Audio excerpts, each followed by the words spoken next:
ओम नमो वेंकटेशाय। श्री वेंकटेश्वर स्वामी तत्व पर चर्चा करने के लिए एकत्रित हुए हैं।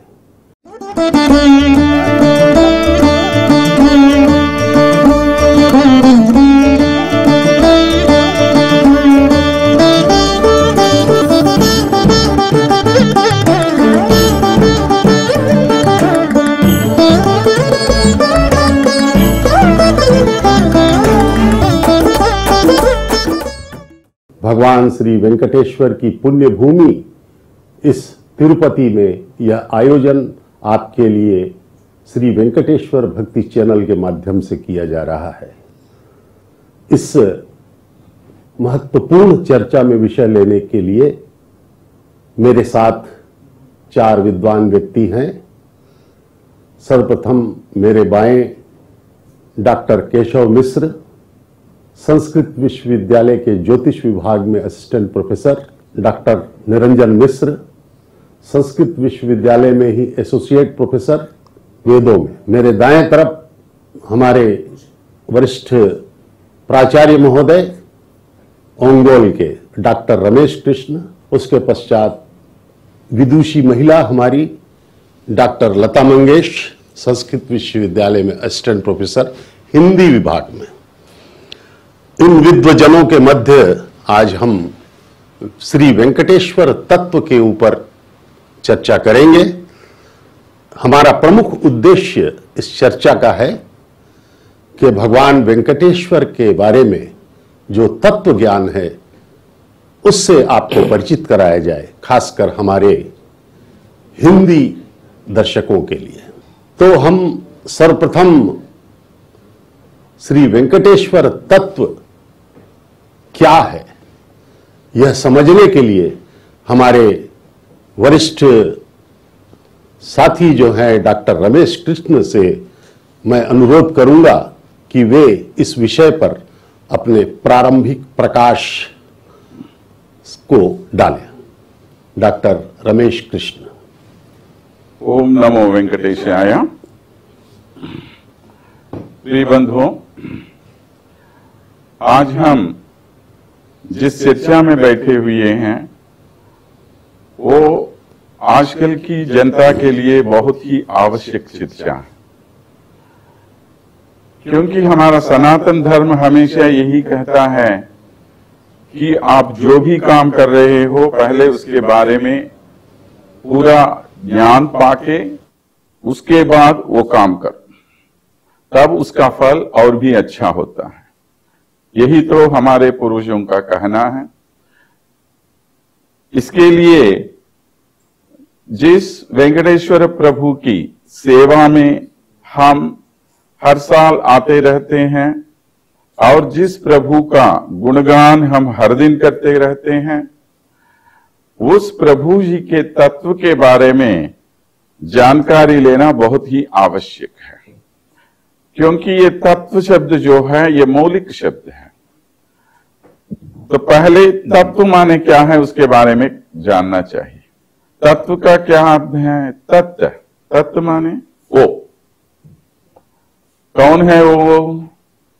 वो जो भी हो, बाद में देखेंगे। वो वेंकटेश्वर स्वामी जी के बारे में बाद में देखेंगे हम, माने उसके बारे में हम चर्चा। और त्वा का अर्थ है अस्तित्व, माने उनका रूप कैसा है, उनके क्या गुण हैं और उनके बारे में हमें क्यों जानना चाहिए। ये सब विषय जो है ये सब का सम्मिलित स्वरूप ही तत्व होता है। तो तत्व के बारे में हमें क्यों जानना चाहिए?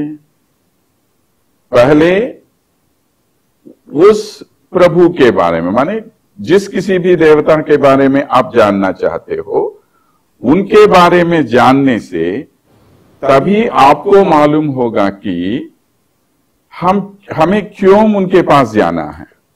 इसी को श्री वैष्णव संप्रदाय में कहते हैं अर्धपंचक ज्ञान कहते हैं। क्या है ये अर्धपंचक ज्ञान? वही ये तत्व भी है। माने जिनके पास हम जा रहे हैं, कौन जा रहे हैं उनके पास, और इन दोनों के बीच क्या संबंध है, उनको पाने का क्या उपाय है, और पाने में बीच में क्या अड़ंगे हैं हमें, ये सब जानना जो है वही तत्व कहलाया जाता है। तो वास्तविकता जानने के लिए, माने प्रभु की क्या वास्तविकता है, क्यों ये प्रभु यहां पर तिरुमल क्षेत्र में बसे हुए हैं, विराजमान क्यों हैं यहां पर, और क्या है उसके पीछे सत्य। ऐसा कुछ भी बने, कोई भी ये बता सकता है कि ये प्रभु इतना महान है, वो प्रभु इतना महान है, हर एक महान ही होता है, लेकिन उसमें कहां तक सत्यता छिपी हुई है, उस सत्य के बारे में जानने के लिए हमें तत्व के बारे में जानना चाहिए, और अस्तित्व को नियंत्रित करने के लिए ये सभी लक्षण जो होते हैं वो तत्व से संबंधित लक्षण होते हैं। डॉक्टर रमेश कृष्ण सर ने बहुत अच्छी बात बताई कि जिस प्रभु के पास हम जाना चाहते हैं उनके गुणों को हम पहले जान लें, और उन तक पहुंचने के मार्ग में जो भी बाधाएं हैं या जो भी सुविधाएं या असुविधाएं हैं उनका विश्लेषण करें, उसके बाद ही हम उसका पूर्ण लाभ ले सकते हैं। तो इस विषय में मैं वरिष्ठ हमारे associate professor doctor Niranjan Mishra से भी उनके विचार जानना चाहूंगा। श्री वेंकटाचलाधीशम श्रियाध्यासित वक्षसम श्रितचेतन मंदारम श्रीनिवासम हम भजे। मैं पहले सर्वप्रथम सबको प्रणाम करते हुए इस परम पावन क्षेत्र का और इस परम पावन क्षेत्र का जो महा महिमामय क्षेत्राधीश है परमात्मा परब्रह्म सच्चिदानंद घन विग्रह श्री भगवान वेंकटेश्वर, उनको प्रणाम करता हूं। जैसे आपने विषय को उपस्थापना किए, क्या है भगवान श्री वेंकटेश्वर का महात्म्य।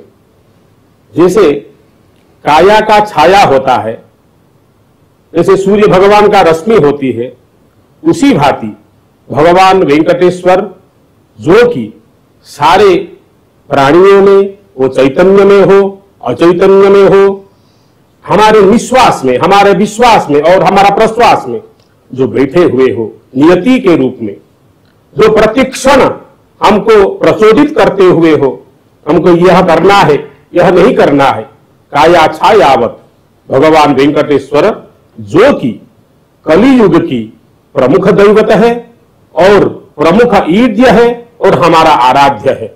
वो कैसे? भगवान वेंकटेश्वर की विषय में जब हम आलोचना करते हैं तो हमारी संस्कृत वाङ्मय में बहुत सारे पुराण आते हैं जो कि भगवान वेंकटेश्वर की महिमा में व महिमा की प्रचार में, महिमा की तत्वों को उन्मोचन करने में सतत प्रयत्न किए हैं। उनमें से एक जो दिगंत प्रथित दश है श्री वेंकटाचल महात्म्यम, उस महात्म्य के हिसाब से अगर हम देखेंगे भगवान वेंकटेश्वर इस परम पावन क्षेत्र को ही क्यों चयन किया, क्योंकि हमारी सनातन परंपरा में 108 दिव्य देश होते हैं। उस 108 दिव्य देशों में जैसे श्री कूर्म क्षेत्र हो गए, उसी भांति तिरुमला तिरुपति देवस्थानम जो कि तिरुमला पर्वत के ऊपर में परम रमणीय परम प्राकृतिक सौंदर्य उपम स्थान में अवस्थित है, वह भी एक दिव्य देश में परिगणित होते हैं। उस भगवान बाराह, सभी जानते होंगे हमारी जो सांस्कृतिक धरोहर है उसमें अनेक अवतारों की बात आता है। हमारी कवि श्रेष्ठ जयदेव, उनके जो 10 अवतार आते हैं उसमें बाराह अवतार का कथा आता है। बसति दसन शिखरे धरणी तव लग्ना शशिनी कलंक कलेव निमग्ना केशव ध्रुत सुकर रूप जय जगदीश हरे। हम यह अवतरण क्यों करते हैं?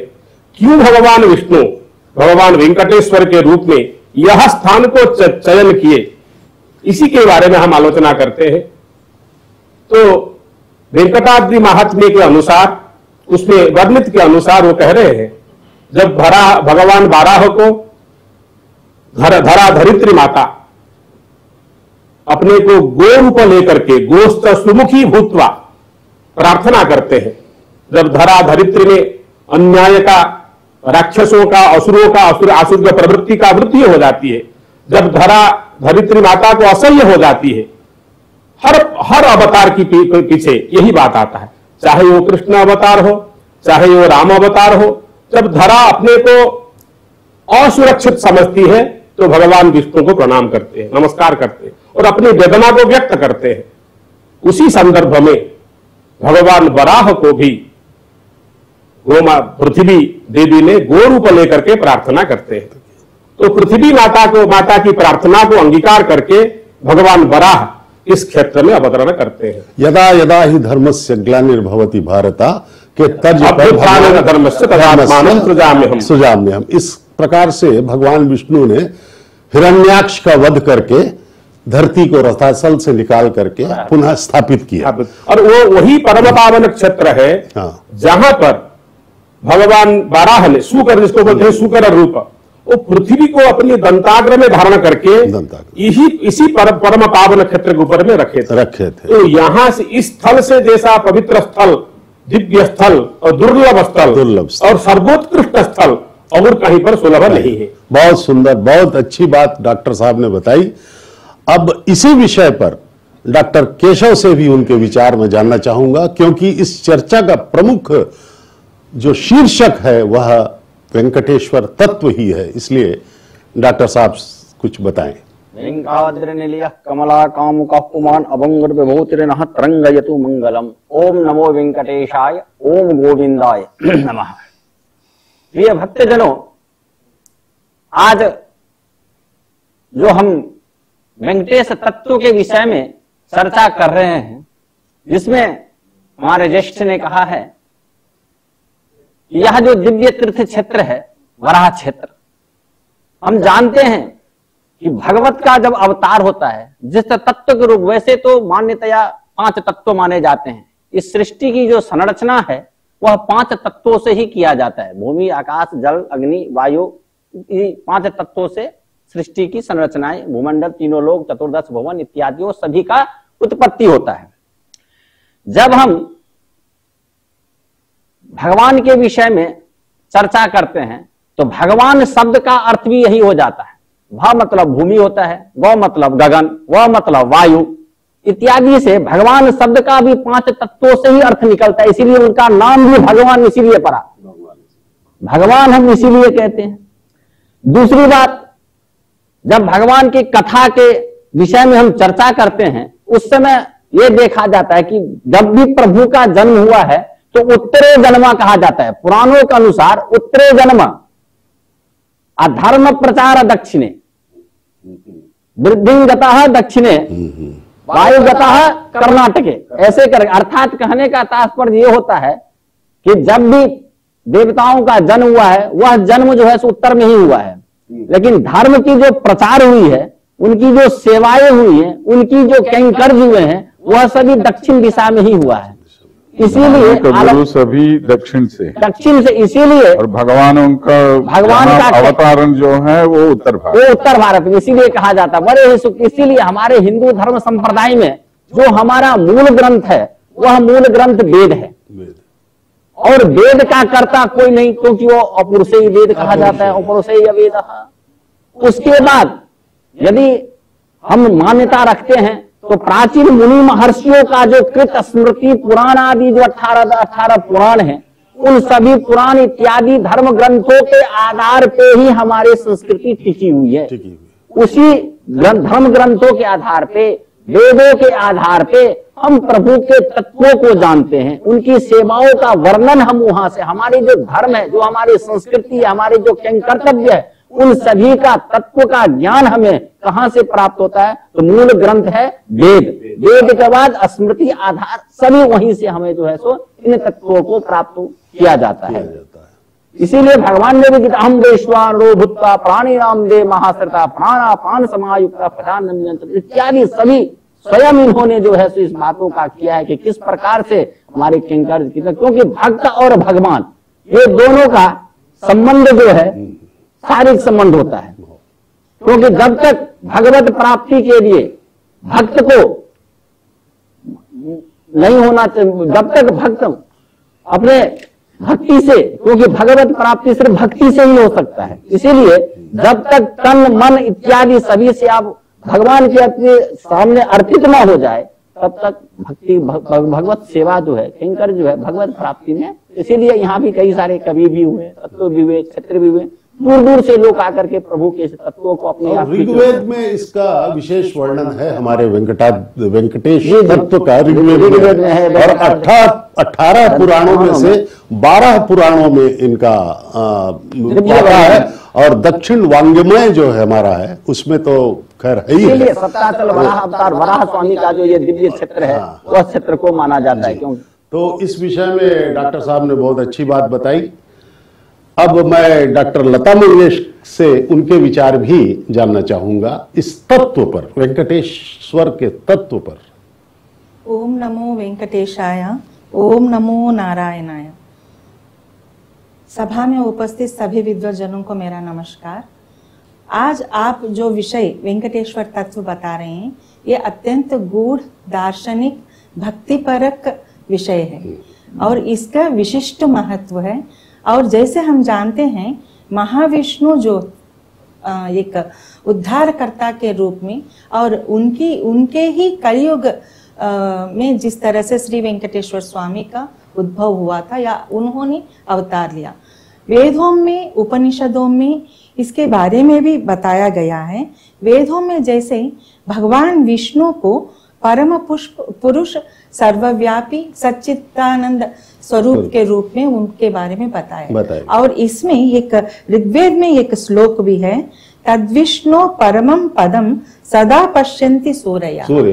यानी कि ज्ञानी जन विष्णु के परम पद को अत्यंत आराम से वे लोग जान जाते हैं, क्योंकि ये अज्ञानी लोगों के बात नहीं है, लेकिन ज्ञानी जन इसको जानते हैं अच्छे से। और जैसे वेंकटेश्वर स्वामी जो कोई अन्य नहीं है, वे तो भगवान महाविष्णु के ही स्वरूप माने जाते हैं। और इसी प्रकार से ही उपनिषदों में भी इसके बारे में एक कथन है, जैसे कि नारायण उपनिषद और महानारायण उपनिषद में भी इसका वर्णन प्राप्त होता है। जैसे कि नारायण ये वेदगम सर्वम यद्भूतम यच्च भविष्यत। तो यहाँ सभी कुछ जो है वह नारायण का है, यानी कि नारायण ही मूल कारण है, नारायण से ही सब कुछ उद्भूत होता है, यही बताया गया। और इस प्रकार से कलयुग में भी जब अधर्म ज्यादा फैल जाते हैं, उस समय में भगवान का उद्भव अवतार रूप में होगा, यह भी अनेकों पुराणों में वर्णन है। तो उसी क्रम में ही इस कलयुग में जब कृतयुग और उसके बाद में जो त्रेता युग और द्वापर युग के बाद में जिस क्रम में जिस प्रकार से अधर्म जो फैला हुआ था, उस समय में ही कलयुग में वेंकटेश्वर स्वामी का अवतार हुआ। तो उसी समय से क्या, और एक बात है, भगवान श्री वेंकटेश्वर स्वामी का जो है वो शरणागत वत्सल है। ये परम तत्व जो है वेंकटेश्वर तत्व माने शरणागत वत्सल के रूप में ही बताया जाता है। इसमें एक मुझे बड़ी महत्वपूर्ण भगवान वेंकटेश्वर स्वामी के संबंध में याद आ रहा है। राजा तोंडमान चक्रवर्ती स्वर्ण पुष्पों से इनकी आराधना किया करते थे, लेकिन उन्होंने कुरुवरु नामक एक कुम्हार जो मिट्टी के पुष्पों से सेवा करते थे, उनको पहले उन्होंने मोक्ष प्रदान किया। तो भगवान, जैसे आपने कहा, शरणागत स्वरूप हैं, भाव प्रधान हैं, वे मन की सच्चाई को देखने वाले देवता। तो वहां पे हमारे वेंकटेश्वर स्वामी का ये प्रकरण आता है। और इस विषय में और भी आगे चलते हुए यहाँ आलवारों एवं भक्तगणों के बारे में डॉक्टर रमेश कृष्ण कुछ प्रकाश डाल सके। हाँ जी, भगवान के सेवकों में अगर हम सबसे मान्य सेवकों के रूप में किसी का नाम लेना चाहते हैं, तो वो पहले आलवारों का नाम लेना पड़ेगा, क्योंकि आलवार ऐसे महापुरुष हैं जिन्होंने अपने प्रयत्न से भगवान को पाने के लिए कुछ नहीं किया।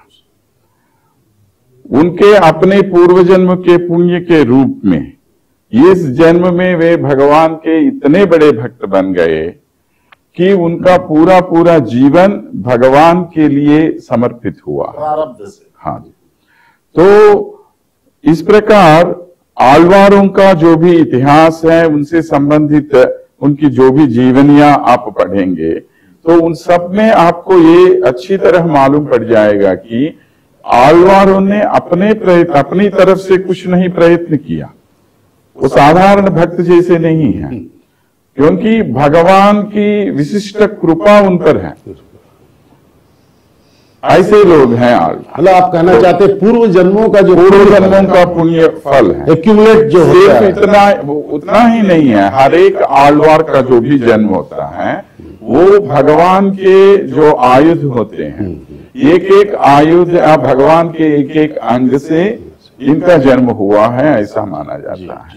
तो इस प्रकार आपको 12 आलवार हैं। तो 12 आलवारों में सभी आलवारों ने वेंकटेश्वर प्रभु की स्तुति की है।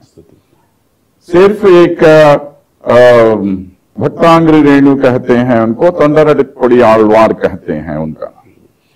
तोंडरडिप्पुड़ी आलवार को छोड़कर बाकी सभी आलवारों ने भगवान की वेंकटेश्वर प्रभु की स्तुति की है।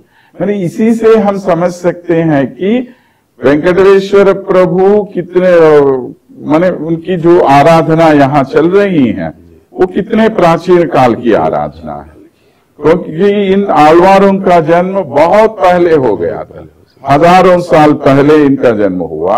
तो उसी समय उन्होंने वेंकटेश्वर प्रभु की स्तुति की। तो इसका क्या मतलब हो गया है, उनके पहले से ही वेंकटेश्वर प्रभु की आराधना यहाँ पर हो रही चल रही थी। हाँ जी। तो इस प्रकार तिरुमल नंबी का भी इसमें, तिरुमल नंबी तो अलग है, उनके और एक सेवक हैं वे। तिरुमल नंबी आलवारों में रामानुजाचार्य के कुछ वो आचार्य परंपरा में अलग है। आलवारों की परंपरा अलग है, आचार्यों की परंपरा अलग है। इनमें पहले आलवार आते हैं, आलवारों के बाद आचार्य आते हैं। जैसा कि डॉक्टर रमेश कृष्ण ने बताया, भक्ति तत्व जो है किसी भी तीर्थ या किसी भी भगवान के विषय में सर्वाधिक महत्वपूर्ण तत्व होता है। तो यहाँ पे डॉक्टर निरंजन से भी मैं जानना चाहूंगा कि जो भक्ति मार्ग है इसमें कहाँ तक भक्त पहुंच पाए हैं भगवान तक, क्योंकि ईश्वर तो सदा उद्यत हैं, सदा तत्पर हैं अपना सब कुछ देने के लिए। सिर्फ एक ही उनकी शर्त होती है, वह है भक्ति श्रद्धा से पूर्ण समर्पण किया जाए उनको, और वे सब कुछ देने को तत्पर है। तो इस दिशा में आप कुछ प्रकाश डालिए। बिल्कुल सही आपने उपस्थापन किया कि ईश्वर सदा तत्पर होते हैं, सदा तत्पर है भक्त को अपनी दया, अपनी आशीष प्रदान करने के लिए। और इसमें जो 12 आलवार है उनका जो त्याग है, जो समाज के लिए उनका जो शिक्षा है वो अवर्णनीय है। ये कश्मीर से कन्याकुमारी तक उनका प्रसिद्धि है। वो जो भक्ति मार्ग संसार को दिखाया है उसमें इतना शास्त्रीय, जो शास्त्र की बात नहीं, अत्यंत सरल और तरल मार्ग से, जिसको हम सहज लब्ध कह सकते हैं। मुख्यतः वो अलवारों ने 3 मार्गों को सिखाया है, कैसे सृष्टा और सृष्टि, भगवान और भक्त मिलन हो सकते हैं। क्या क्या वो 3 मार्ग? पहले कह रहे हैं, अगर कोई भक्त अपने उपास्य को उपासना करते हैं तो पहले क्या भावना अपने मन में लेना है ना, तस्यैव अहम्, मैं आपका ही हूं, हे भगवान मैं आपका ही हूं, आप ही मेरा सृष्टा है। यो न पिता जनिता यो भी धाता धामा निवेद भुवनानि विश्वा, मैं आपका ही हूं, पहला भावत। और द्वितीय में कहती अलवर का ही ये देन है, ये समाज के प्रति। और द्वितीय में कहते हैं ममेव असौ, और आप मेरे हो। वाह, बहुत सुंदर। तस्यैवाहम् ममेवासौ। और तृतीय सोपान में जो कहते हैं, तो भक्ति की जो पराकाष्ठा है, जिसको डॉक्टर केशव ने कहा, भगवान उत्पत्तिं च विनाशं च भूतानाम अगतिम गतिम वेति विद्याम अविद्याम च सवाच्य भगवान इति। ये सब विद्या को जो जानते हैं, उत्पत्ति, विनाश, विद्या, अविद्या, ये 6 चीजों में जो सद्गुणेश्वर के होते हैं। और भगवान वेंकटेश्वर जो कि श्रीनिवास है, श्रीनिवास शब्द का एक शाब्दिक तत्व है। तो श्री माने सृजती इति श्री, जो हमको आपको सारा संसार को जो आश्रय देता वही श्री है, और जो श्री को आश्रय देता है वो श्रीनिवास है। अर्थात वही परात्पर परब्रह्म जो कि इस तिरुमला क्षेत्र में अधिष्ठित है। और अंततः वक्ताओं कह रहे हैं तस्सीवाहम ममेव असौ, तृतीय में कहते हैं स एव अहम इति त्रिधा। भक्ति मार्ग का जो अत्यंत चरम पराकाष्ठा यही है। अगर ये तीन भावना को तस्सीवाहम ममेव असौ स एव अहम, तीन भावना को हमारी मन में हम अपनी चित्त में अपनी हृदय में धर लेते हैं तो मुझे लगता है कि भक्त को, एक साधक को, उपासक को, उपासक का मार्ग थोड़ा सहज हो जाता है। और यही देन है अलवारों की देन के बारे में मैं आपको बताया कश्मीर से लेकर कन्याकुमारी तक। आपको पता होगा भगवान जगन्नाथ जी, हाँ जगन्नाथ जी एक साल में 15 दिन ज्वर पीड़ित होते हैं। और ज्वर पीड़ित जब होते हैं ना तब उसी 15 दिन और एक जगह है जगन्नाथ मंदिर के पीछे 15 ब्रह्मगिरी एक जगह है जहां पर पुरी के पास जहां पर साक्षात ब्रह्मा ने अवतरण किए थे भगवान का प्रतिष्ठा करने के लिए। वहां पर एक है अलारनाथ, उसका नाम है आलवारनाथ, अर्थात उनको यही आलवारों ने जाकर के प्रतिष्ठा किए थे। तंत्र जंत्र मंत्र में अत्यंत प्रसिद्ध होते हुए भी भक्ति मार्ग का चरम पराकाष्ठा हमारा सामने इस समाज को, इस संसार का कल्याण करने के लिए इन्होंने उपस्थापना की। बड़ा सुंदर सा कथा। जब जगन्नाथ जी अनशन में अनसर 15 दिन जगन्नाथ जी को जर होता है तो उस समय में अलवारों ने पुरी गए थे, जगन्नाथपुरी। तो देखा कि अपने सिंहासन दरवाजा बंद है, कोई इष्ट नहीं है, तो क्या किया, अपने को भ्रमर रूप ले लिया। उसका जगन्नाथ जी का अंदर घुसने के लिए प्रयत्न किया कि क्या चल रहा है, कि सचमुच जगन्नाथ जी को जरग्रस्त होते, वो तो दानवीय विग्रह है। तो उसको देख करके जगन्नाथ जी का वो भी परम प्रेममय होते हैं, वो भी भक्त को ही आश्रय देते हैं। देखिए जैसे डॉक्टर केशव ने कहा ना, भगवान का प्रमुख लक्ष्य है भक्ताश्रित होना, अपनी भक्ति को आशीष प्रदान करना। इसलिए जगन्नाथ जी 2 हाथों को ऐसे मिला करके रखे हैं। भगवान वेंकटेश्वर आशीष वरद मुद्रा में बैठे, अर्थात भगवान सर्वदा अभ्य निवास करते हैं और सारे समय अपनी भक्तों के हित के लिए, भक्तों की सारे असुविधा को दूर करने के लिए बैठे हैं। तब ये अलवर ने क्या किया, अपने को भ्रमर रूप लेकर के जानने के लिए उनका मन में उत्साह है। तो देखा कि जगन्नाथ जी लेटे हुए हैं, ज्वर में संतप्त हो रहे हैं, लेकिन जगन्नाथ को ये अच्छा नहीं लगा। देखो मेरे सेवक, वो तो सेवक प्रिय होते हैं। जगन्नाथ जी इस अलवार से साक्षात बात करते हैं, कह रहे नहीं ये आपने समीचीन नहीं किया। यद्यपि मैं परात्पर परम ब्रह्म हूं और मेरे ऊपर आपने संदेह किया, इसीलिए आपको इस परम पावन क्षेत्र में दंडित होना पड़ेगा। तो यहां ऐसे कह करके उनको समुद्र के किनारे में ले लेकर के एक जगह में पहुंचाते हैं और कहते हैं देखो आप भक्त श्रेष्ठ हो, इसीलिए मैं अपने को और एक रूप लेकर के यहां पर विराजमान हूं, जो कि आपके नाम के अनुसार ये नाम हो गया अलारनाथ, अलवारनाथ से अलारनाथ। ये अलवारों के बारे में आपने बताया। अब हम थोड़ा सा वो करते हुए भगवान वेंकटेश्वर से संबंधित कुछ कथाओं के, विभिन्न उनकी जो कथाएं हैं उसमें यदि मैडम कुछ बताना चाहें तो यहाँ की जो स्थानीय जो परंपराएं हैं उसके बारे में कुछ प्रकाश डालिए। सर, स्थानीय परंपरा में क्योंकि यहाँ कई सारे कहानियां प्रचलित हैं, हाँ, क्योंकि उनमें प्रमुख जो है भगवान श्री वेंकटेश्वर स्वामी का जो अन्य अवतार जो हैं वो अलग हैं, लेकिन ये जो है मतलब कलयुग में जिसमें उनका अवतार हुआ वह अर्चा अवतार है। तो अर्चा अवतार में जैसे भगवान यहाँ इस तिरुमला में यहाँ पर पधारे और उन्होंने लक्ष्मी के साथ यानी कि पद्मावती मैया के साथ उनका विवाह उन्होंने रचा।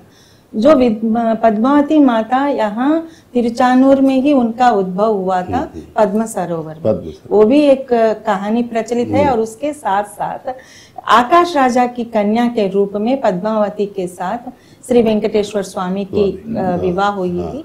और उसके बाद में ये भी कहा जाता है कि इस विवाह के समय में उन्होंने कुबेर स्वामी के पास कर्ज लिया था। और उस समय में इतना कर्ज उन्होंने लिया और उनके भाई साहब गोविंद राज स्वामी जो तिरुमला में भगवान श्री वेंकटेश्वर स्वामी हैं, तो तिरुपति में गोविंद राज स्वामी उनके भाई साहब यहाँ हैं। ये 2 रूप अलग नहीं है, महाविष्णु के ही 2 रूप हैं। और यहाँ जैसे उन्होंने वो जो रुपये उन्होंने जो लिया था कर्ज के रूप में, उस कर्ज को एक एक करके गिनते गिनते हुए कहते हैं कि वो थक गए, मतलब इतना सारा रुपया उनके पास इकट्ठा हुआ था और उसको गिनते गिनते वैसे ही वो लेट गए। और उसी मुद्रा में ही हमें गोविंद राज स्वामी के मंदिर में भी दर्शन हम कर सकते हैं और श्रीरंगम में भी उनका दर्शन उसी प्रकार से वहां भी लेटे हुए मुद्रा, हाँ, लेटे हुए मुद्रे में दिखाई पड़ते हैं। तो इस प्रकार के कहानियां तो बहुत सारे प्रचलित हैं। तो अष्ट वैकुंठों में से एक वैकुंठ माना गया है तिरुमला, भूलोक वैकुंठ माना गया है। तो इस दृष्टि से हम देखें तो भगवान श्री वेंकटेश्वर स्वामी ने एक अद्भुत लीला करते हुए यहां अपना प्राकट्य किया। उस लीला के अंतर्गत एक कथा और आती है कि भृगु ने उनको छाती पे लात मारी थी और माता लक्ष्मी को क्रोध आया कि मैं आपके वक्षस्थल निवासिनी हूं, उसने मुझे मारा। ये सब कथाएं सबको आप लोग को मालूम है। तो उसके बाद भगवान अवतरित हुए और उसके बाद उन्होंने एक महान प्रेमी का उदाहरण यहां पे प्रस्तुत किया। उन्होंने कई अद्भुत लीलाएं करते हुए आकाश राज जैसे आपने लिया, वहां तक पहुंचे, फिर कर्ज लिया, फिर माता से मिले, फिर एक मंत्र बोलने वाली स्त्री के रूप में भी उन्होंने लेकर के अवतार लेकर के, इस प्रकार से उन्होंने कई वो करके एक अद्भुत प्रेमी का भी उदाहरण हमारे सामने प्रस्तुत किया और ये संदेश भी दिया कि स्वयं भगवान भी श्री के बिना श्रीहीन हो जाते हैं। तो इस विषय में अब मैं डॉक्टर केशव मिश्रा से भी कुछ पूछना चाहूंगा कि पौराणिक ग्रंथों में जो भगवान तिरुमलाधीश का जो जिक्र आता है उस विषय में, और यहां पर जो जैसे कि आप तो यहां संस्कृत विश्वविद्यालय में, तो यहां पर जो भी पवित्र परंपराएं हैं, न सिर्फ आंध्र में, उड़ीसा, कर्नाटक, इन सब क्षेत्रों में भी उनकी जो परंपराओं, भक्ति परंपराओं के विषय में कुछ प्रकाश डालें। देखिए, हमारा जो भारत देश है विभिन्न संस्कृतियों का केंद्र है, समूह है। हर क्षेत्रों का एक धर्म संस्कृति अलग अलग है। इससे पूर्व जैसे हम अलवारों के विषय में चर्चा किए थे, तो अलवारों में वैष्णव संप्रदाय के एक अलग से आते हैं। जब आप उत्तर वगैरह में संस्कृति में जाएंगे, जैसे दशहरा वगैरह, नवरात्रि वगैरह होते हैं, वहां पे शाक्त परंपराएं आपको आ जाते हैं। आप जब मथुरा वगैरह जाइए, मथुरा वृंदावन में जब जाएंगे, भगवान कृष्ण की जो पूजाएं होती है वो एक अलग परंपरा, वो एक भक्ति, गोराई गोर भक्ति में चल रहा है, कथा अनंता। और इस प्रकार से पुराण इत्यादि जब हम देखते हैं तो प्रभु कहते हैं ना, उनकी जो क्रीड़ा स्थल है वो क्रीड़ा स्थल ही तो भारत भूमि है। वो तो लीला करने के लिए यहाँ पे अवतरित होते, सत्य सनातन, वहां लीला करने के लिए। क्योंकि शिव क्या करते हैं? संहार करते हैं। जब धर्मों का ये होने लगता है तो वो संहार करते हैं। ब्रह्मा क्या करते हैं? सृष्टि की संरचना करते हैं। और विष्णु का कर्तव्य क्या है? पालन करना। वो पालन कैसे करेंगे? तो आकर के वो लीला करते हैं। लीला करने, इसीलिए अवतार उनका रामा अवतार आप देखिए, कितनी सारी लीलाएं हमको दिखाएं। मर्यादा पुरुषोत्तम कितने, क्या मर्यादा है, राजाओं के धर्म क्या है, सभी हमें मर्यादा के रूप में उन्होंने लीला करके हमारे समक्ष दिया। उसके बाद जब हम कृष्ण लीलाएं उनकी देखते हैं, कृष्ण लीला में किस प्रकार से उन्होंने छल प्रपंच सभी हमें दिखाया। भगवान और आविर्भाव का उद्देश्य लीला ही है। इसीलिए कहा गया दुर्लभम भारतीय जन्म तत्रापि दुर्लभम मानुषम धर्म। इन सब का निचोड़ एक ही है। भगवान का यह कहना है, सर्वधर्मान परित्यज्य माम शरणं व्रज अहं सर्व पापेभ्यो मोक्षयिष्यामि। इस विषय में डॉक्टर रमेश से, चूंकि ये बहुत हमारे सीनियर साथी हैं, इस विषय में आप कुछ प्रकाश डालिए। जब हम आलवारों की बात कह रहे हैं, आलवारों में ऐसे कई आलवार हैं जिन्होंने इस शरणागति तत्व को पूरी तरह से हम तक पहुंचा। उनमें सबसे महान है नम्मालवार। नम्मालवार जिनको हम शठारी कहते हैं। तो नम्मालवार जी ने कई भगवानों पर इतने मंगलाशास्त्र श्लोक लिखे कि कहा जाता है कि नम्मालवार के सामने सभी देवता आकर लाइन में खड़े होते थे हम पर एक मंगलाशासन लिखो, हम पर एक मंगलाशासन लिखो बोल रहे, क्योंकि इतने प्रसिद्ध हैं ये।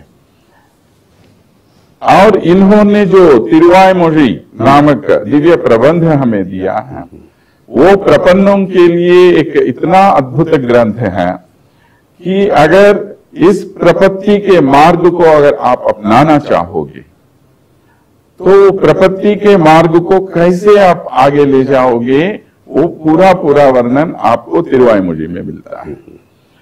तो इतना महान ग्रंथ है वो, जो सर्वधर्मान परित्यज्य, जो चरम श्लोक बोलते हैं हम भगवत गीता का। मैंने भगवान ने हमें 3 मार्ग बताए, भक्ति मार्ग, ज्ञान मार्ग और कर्म मार्ग। ये सब बताने के बाद उन्होंने अंत में क्या कहा, अरे भैया ये सब छोड़ो। हाँ। भक्ति नहीं चाहिए, कर्म नहीं चाहिए, ज्ञान नहीं चाहिए, सब कुछ छोड़ दो। सब कुछ छोड़कर मेरे शरण पांवों की शरण लो। ये सब कीर्तनम, ना बस एक ही है, कीर्तनम सही है, वो बात तो उसमें तो कोई संदेह है ही नहीं, लेकिन उसके साथ साथ भी कुछ मर्यादाओं का पालन तो करना पड़ता है ना। तो वो मर्यादा किस प्रकार उनका पालन करना है, वो सब हम नम्माळवार जैसे आलवारों से जान सकते हैं। वैसे ही जैसे पेरियालवार जिनको हम कहते हैं, जो गोदा मैया के पिताजी थे। हाँ।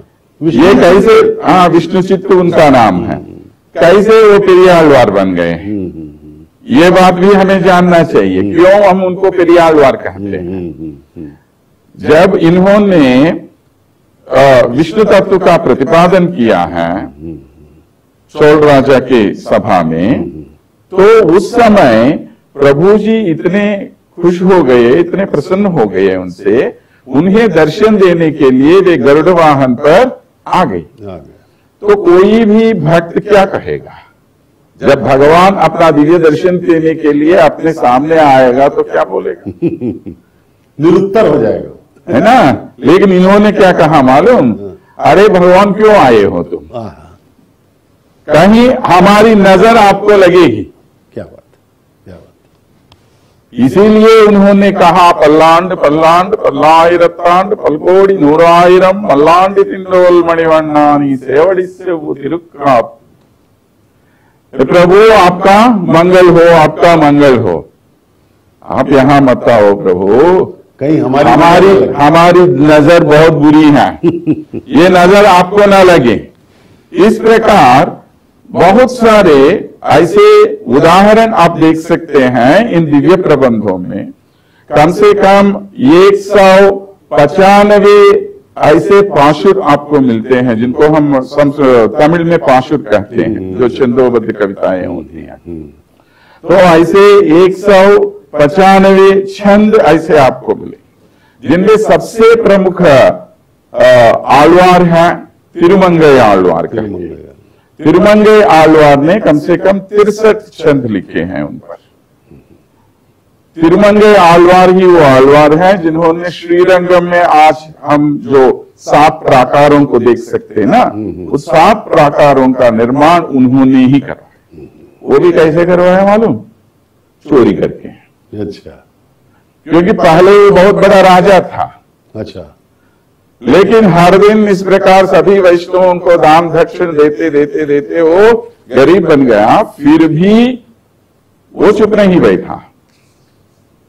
वो हर दिन चोरी करके, माने अमीरों से वो पैसा लाके, उन पैसों से वो सभी को क्या कहते हैं उसको, तिरुवाराधन करते हैं, वो करता था। तो इसी प्रकार उसने 7 प्राकार बनाए। आज भी हम देख सकते हैं श्रीरंगम इतना बहुत बड़ा मंदिर है, वो एक पूरी एक नगरी ही बसी हुई है, प्राकारों के अंदर ही पूरा श्रीनगर। तो डॉक्टर रमेश कृष्ण का मैंने सुना था, इन्होंने हमारे SVBC 4 में इन्होंने गोदा देवी के बारे में, तिरुप्पावय का बहुत ही शानदार इन्होंने व्याख्यान दिया था। तो उसमें डॉक्टर साहब मैं जानना चाहूंगा कि गोदा माता जो लक्ष्मी की अवतार थी, उन्होंने तिरुप्पावय जो 32 पाशुरालों का रचना की थी रंगनाथ स्वामी के लिए, लेकिन उन्होंने उसे भगवान वेंकटेश्वर को समर्पित किया। इसीलिए जब भी यहाँ पर गरुड़वाहन की सेवा होती है, उनके द्वारा बनाए हुए तो वहां की मालाएं यहाँ तक लेके आते हैं। विल्लीपुत्तूर से, श्रीविल्लीपुत्तूर की मालाएं लेकर यहाँ, तो इसीलिए क्योंकि वो जो मालाएं पहनती थी वही उन्हीं मालाओं से प्रभु की सेवा करती थी, इसीलिए उसका नाम है सूर्यकुड़ित्त नाचियार। माने जो मालाएं वो बनाती थी वो मालाएं स्वयं पहनकर वो मालाएं भगवान को पहनाने वाली। तो इस प्रकार बहुत सारी कहानियां हैं। यहाँ पे इनमें मैं एक मिनट तो प्रभु जी ने विष्णुचित्त जी ने जो पाशुर वेंकटेश्वर प्रभु जी के नाम पर समर्पित किए, उसमें से एक पाशुर आपको सुनाना चाहूंगा। बिल्कुल सुनाइए, सुनाइए। ओके, सुनाइए। क्योंकि वो तो तमिल में है, लेकिन उसका अर्थ थोड़ा हम अर्थ आप बताएंगे। तो एक ही तो தென்னிலங்கை மன்னன் சிறந்தோள் துணி செய்து மின்னிலங்கும் போன் விபீஷண நம்பிக்கு எண்ணிலங்கு நமத்தளவும் அரிசென்ற மின்னலங்கு கரக்குள் கோல் கொண்டு வா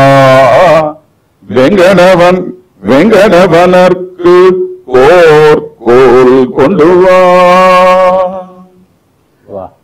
वेंगड़वनक माने उनका तमिलों का माने संबोधन ऐसा होता है वेंकटेश्वर प्रभु जी के बारे में, तिरुवेंगड़म।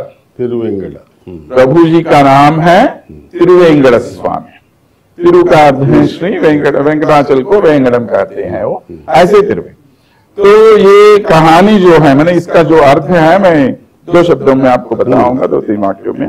यशोदा मैया श्री कृष्ण को खाना खिला रही है, वो खाना नहीं खा रहा है, तो एक कौवे को बुला रही है, बुला के वो कौवे से बोल रहे हैं, ओ कौवा, जिस श्री राम ने रावणासुर का संहार करके विभीषण को लंका का राजा बना दिया, और जो सबसे शक्तिमान है, जो सबसे सुंदर है, ऐसा श्री रामचंद्र यहां पर तिरुमल क्षेत्र में वेंकटेश्वर के नाम पर विराजमान है। तो वो जो छड़ी होती है ना उसके हाथ में, जो कौवे को भगाने के लिए एक छड़ी, तो ऐसे एक छोटी छड़ी जो है वो छड़ी लेके आओ तुम, और उस छड़ी से उस भगवान को यहां पर बुला, ऐसा बोलते। तो इस प्रकार मैंने उनके सभी पाशुरों में ही हम देख सकते हैं कितना उन्होंने वेंकटेश्वर प्रभु के बारे में तरह तरह की कहानियां उन लोगों ने अपनी तरफ से बना दी हैं। क्यों बनाया, इसके पीछे भी हमें ये भी जानना चाहिए, क्योंकि उस समय को ही वेंकटेश्वर मन जो वेंकटाचल क्षेत्र है, जो तिरुमल क्षेत्र है, सबसे प्रसिद्ध है। इतना प्रसिद्ध होने के कारण ही आलवारों ने अपने पाशुरों में वेंकटाचल क्षेत्र के बारे में बताया। ये बहुत ही ध्यान रखने वाली बात है। बहुत अच्छी बात डॉक्टर साहब ने बताई। अब यहाँ पे हम थोड़ी सी चर्चा तिरुमला यात्रा के बारे में करें। यह एक विहार यात्रा नहीं है, इसे एक आध्यात्मिक दर्शन यात्रा के तौर पर निर्मल एवं सच्चे मन से यदि हम इस यात्रा को करें तो हमें अनंत कोटि पुण्य प्राप्त हो सकते हैं। जो अलिपिरी से जो आनंद निलयम की यात्रा है वो एक योग साधना की यात्रा है। साधकों के लिए सिद्धि क्षेत्र है, योगियों के लिए योग क्षेत्र है। योग साधना द्वारा भगवान को प्राप्त किया जा सकता है। यह इसकी आध्यात्मिक पृष्ठभूमि के विषय में, जैसे भौगोलिक, ऐतिहासिक और आध्यात्मिक दृष्टिकोण से भी देखा जाए तो विश्व का सर्वाधिक प्रसिद्ध केंद्र है आनंद निलयम, एबोर्ड ऑफ ब्लिस, जहां मात्र आनंद ही आनंद है। नित्य कल्याण चक्रवर्ती के रूप में भगवान यहाँ पे नित्य उनका कल्याण भी होता है। आनंद प्रधान है, पुष्प मंडप कहा जाता है इसको। तो इस आनंद के विषय में हम डॉक्टर लता मंगेश से कुछ जानना चाहेंगे कि ये जो आनंद है यहाँ का, आनंद निलयम का जो आनंद है, भगवान जो हमें प्रदान कर रहे हैं, यहाँ पुष्प मंडप कहा गया है इसे। मेलकोटे को ज्ञान मंडप और श्रीरंगम को क्या मंडप बोलते हैं उसको, ज्ञान प्रार्थना मंडप। प्रार्थना मंडप। इस प्रकार से ये पुष्प मंडप कहा गया है। अलंकार प्रिय है यहाँ भगवान, यहाँ पे अलंकृत किए जाते हैं वे, तो वो आनंद देने की दृष्टि में ये बहुत ही महान केंद्र माना गया है। इस दृष्टि में आप बताइए कुछ आनंद के बारे में। जैसे हम जानते हैं अनेकों पुराणों में, वराह पुराण, पद्म पुराण, भविष्य पुराण, इसमें एक श्लोक है, जैसे कलियुगे नराणाम पातकम बहुलम भवति तस्मात् स्वयं अहम भूमौ तिरुपतौ स्थाप्यते। यानी कि जब भी जिस प्रकार जो अशिष्टता जो बढ़ जाती है उस समय में कलियुग वेंकटेश्वर ने स्वयं कहा है, इस प्रकार ये वराह पुराण के विष्णु कांड में बताया गया है कि तिरुपति में भगवान का यहाँ पर अवतार होगा। तो उसी क्रम में ही जैसे उनका यहाँ अर्चावतार के रूप में वे यहाँ पर जैसे अवतरित हुए या फिर उनका उद्भव हुआ, तो आनंद निलयम जो भी जिस प्रकार से जो भी भक्त उसमें एक बार प्रवेश करता है तो उसका मन ऐसा नहीं मांगता कि वो फिर वहां से वापस आ सके। लेकिन हमारे लिए तो वहां 2 मिनट का 1 मिनट का भी समय नहीं रहता, सेकंड्स का सेकंड तो वहां से हमें निकलना ही पड़ता है। भगवान की मूर्ति तक भी हम नहीं जा सकते, हम उनके चरण तक ही देख सकते हैं, लेकिन उनके चेहरे तक भी हम देख नहीं पाते। ये बहुत ही विशिष्ट बात है। और एक बात, जैसे आनंद निलय का जो हम जो परिक्रमा करते हैं और वहां पर खास तौर पर आनंद निलय में जो रहने वाले भगवान श्री वेंकटेश्वर स्वामी की मूर्ति की स्थापना ही ऊपर विमान में वहां विमान वेंकटेश्वर रूप में भी हम देख सकते हैं। तो इसीलिए कहा जाए आनंद निलय ही एक ऐसे जो निलय है जो भगवान शरणागत वत्सल जो है वो वहीं पर रहते हैं और सभी पर उनकी दया दृष्टि का प्रभाव जो रहता है और कोई भी इस प्रकार से वहां से खाली हाथ लौटना नहीं चाहता। सर्वद्रष्टा, सर्वनियंता, सर्वशक्तिमान, सर्वव्यापी भगवान, इसीलिए कहा है वेंकटाद्रि सोम स्थानम नास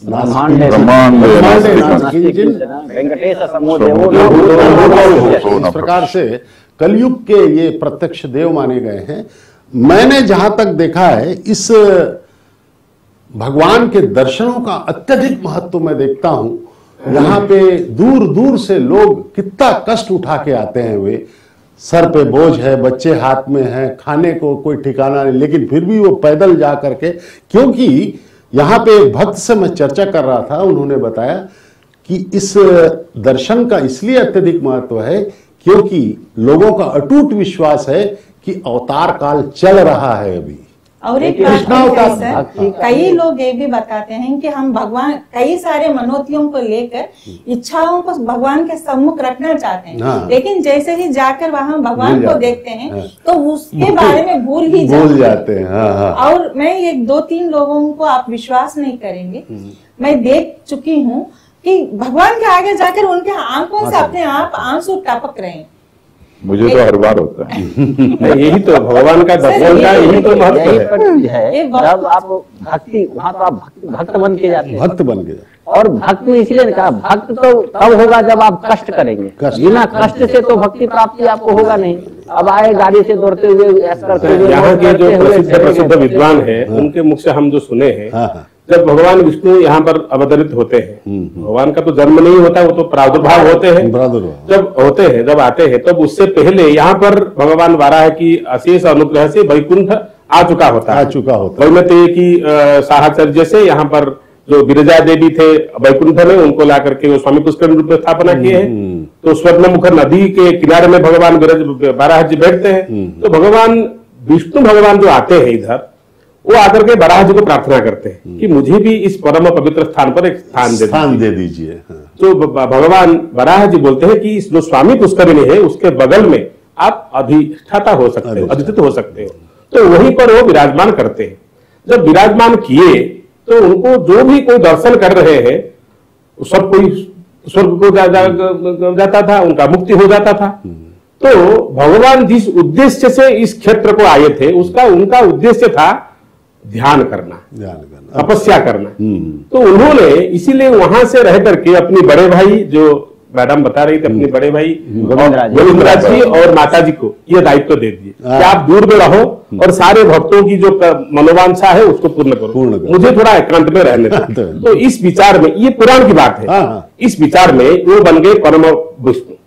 तो भक्तों का जो गमन का प्रक्रिया के बारे में आप बोल रहे थे, अलिपिरी से आनंद निलयम, ये सामान्य सा दर्शन नहीं है, ये विषाद से प्रसाद तक यात्रा है, विषाद से बहुत तमस से ज्योति तक यात्रा है। बहुत बढ़िया। और विद्वानों का जो कहना है, हम जो दर्शन करने के लिए आते हैं, जो दर्शक ये देखते हैं, कभी कभी वो इस क्षेत्र को आए होंगे और यहाँ पर लंबी लाइन लगी होती है और कभी कभी मन में दुख भी होता होगा, तो ये सरल समाधान देते हैं। हम ज्यादातर 1 घंटा 2 घंटा खड़े होते हैं, लेकिन शास्त्रों में जो कहा गया है, उनको दर्शन करने के लिए कल्प करोड़ों साल यम ब्रह्मा वरुणेन्द्र रुद्र मरुतः पुण्वन्ति दिव्यैस्तवैः प्रमोपनिषदयं गायन्ति जं सामगाः ध्यानावैखलाः मनसा पश्यन्ति यस्यांतं न विदुः। बैठकर कभी उनका अंत दर्शन नहीं कर पाते, लेकिन हम इस कालखंड में जन्म हुए हैं जो कि भगवान को देखते हैं इतनी सहजलब्ध तरीके से, तो हम धन्य है, हमारा जन्म भी धन्य है, हमारा कुल गोत्र सब कुछ धन्य है, जो कि इस परम पावन क्षेत्र में आकर के भगवान को दर्शन करते हैं। कल्प, इस जैसे डॉक्टर साहब ने बताया कि कल्पों लग जाते थे पहले, मतलब भगवान के दर्शन। तो इस कालखंड को भी हम प्रणाम करेंगे, क्योंकि इस देखिए, क्योंकि ये क्यों आनंद निलयम कहते हैं, भगवान जो द्वैतवाद का जो प्रवर्तक रामानुज स्वामी, वो जब आए थे इस परम पावन क्षेत्र में, उन्होंने जब भगवान को दर्शन करने के लिए गया, तब इतनी प्रसिद्धि नहीं थी। तब जब वो अपने पाद प्रक्षेप कर रहे हैं, तो उनको ये पर्वत से नहीं दर्शन दिया, उनको साक्षात शेषावतार ही दर्शन दिए। इसीलिए वो पाद में नहीं चले, अपने घुटने पे चल करके जाए। आप चिंतन कीजिए, यहाँ से नीचे से वो 14 किलोमीटर है। एक भक्त जो कि भगवान में समर्पित है, वो अपनी घुटने में जाता है पहाड़ के ऊपर। तो ऐसी भक्ति की धारा यहाँ पर प्रवाहित है, और वो भगवान को जो हम दर्शन करते हैं, चैतन्य ने जो बोल दिया कि हमको कुछ नहीं चाहिए, न धनम न गमम न सुंदरिम वा जगदीश कामये मम जन्मनीश्वरे भवतात् भक्ति अहेतु की कामये। अहेतु की भक्ति मुझे दो, इसमें कुछ मांगने का मुझे जरूरत नहीं है। यहाँ पर भक्त आते हैं, बोलते हैं कि हमको स्वर्ग पद नहीं चाहिए, हम तो इस पेड़ की पौधे में एक पत्ते हो जाए, बस।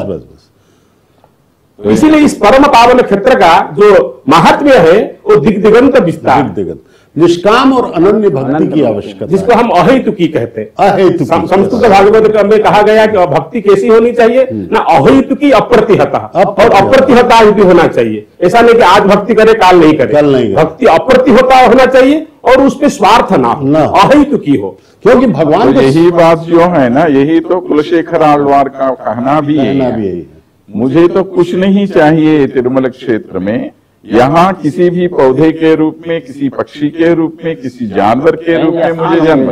मैंने भक्ति बाद में उन्होंने क्या मांगा, प्रभु जी से क्या वर मांगा, प्रभु आपके सामने जो भी भक्त यहाँ पर आते हैं, उन भक्तों की पाद धूलि मेरे सिर पर लगे रहे। तो इस उद्देश्य से उन्होंने क्या प्रार्थना की, आपके मंदिर में एक दरवाजे के रूप में मैं खड़ा हूं।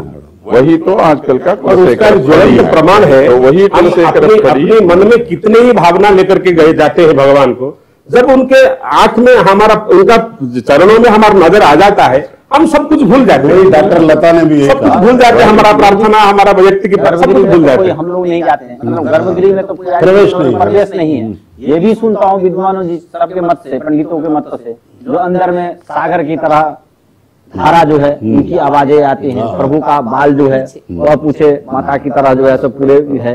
तो आनंद लीला में भगवान कहाँ पे विराजमान, क्षीर सागर में विराजमान। और भगवान का एक नाम है आनंद, आनंदम ब्रह्मेति, वो स्वयं ही आनंद, उनको पूछा, स्वयं अपने इस गृह में आनंद में है, भक्त को पूछा गया कल्याण कर रहे हैं। और माड़ वीधियों में रात्रि के समय विचरण भी करते हैं। उनका मतलब कहने का, जैसे मैं भक्त से चर्चा कर रहा था, उन्होंने ये बताया कि भगवान प्रत्यक्ष रूप से हैं, कृष्णावतार तो हो गया, रामावतार हो गया, लेकिन इनका चल रहा है। हर अवतारों का जो है आप ये देखे होंगे कि ये जो युग है इसीलिए कलौ वेंकटनायक नायक ये कहा जाता है। और विभिन्न युगों में कृत, पहले कृत, त्रेता, द्वापर, अन्य युगों में क्या हुआ था, पूर्व युगों में, अंत में युगांत भगवान का जन्म हुआ। युगांत में, हाँ, युगांत में वो प्रारंभ में हो गया, हाँ। अवतार लेकर के उन्होंने लीला किया। लेकिन इस कलयुग में माया विभूत जो लोग सारे संसार के पाप कर्म में जो लिप्त हैं, उनको मुक्ति कैसे मिले? माया सम्मोहितम जगत जिसको कहते हैं, माया से परे, इनसे कब निकलना चाहिए, इसी के लिए अर्चावतार में प्रभु इस युग में शुरू में ही कलयुग प्रारंभ हुए 5000 साल हुआ। अभी तो कलयुग का जन्म ही हुआ है। इसीलिए इस कलयुग में, क्योंकि धर्म के हम जानते हैं उसमें 4 पाद, 3 पाद, 2 पाद और अभी 1 पाद है। वो भी 1 पाद जानिए जो मतलब नष्ट होने पे ही जो है सो देखते हैं भगवत भजन संकीर्तन नाम सब पे जो है सो लोगों को धीरे धीरे आहत जो है सो हो ही रहा है। इस प्रकार से भक्तों का उद्धार कैसे हो, जगत कल्याण कैसे हो, इसी को ध्येय रखते हुए प्रभु का इस कलयुग में अर्चावतार के रूप में पूर्व से ही डॉक्टर केशव ने बहुत अच्छी बात बताई। बहुत बहुत धन्यवाद आप लोगों का। आप विद्वजनों ने बहुत ही अच्छी बातें बताई। डॉक्टर निरंजन मिश्र, डॉक्टर केशव मिश्र, डॉक्टर रमेश, डॉक्टर लता जी, आपका मैं बहुत बहुत धन्यवाद करना चाहूंगा।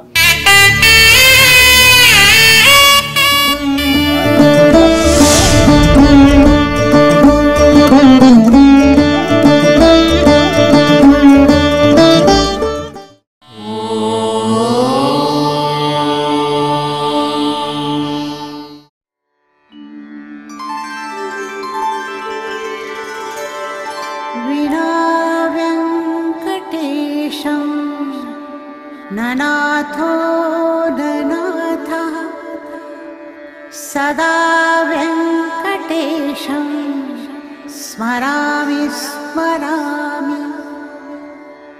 हरे वेङ्कटेश प्रसीद प्रसीद। प्रियं वेङ्कटेश प्रयच्छ प्रयच्छ।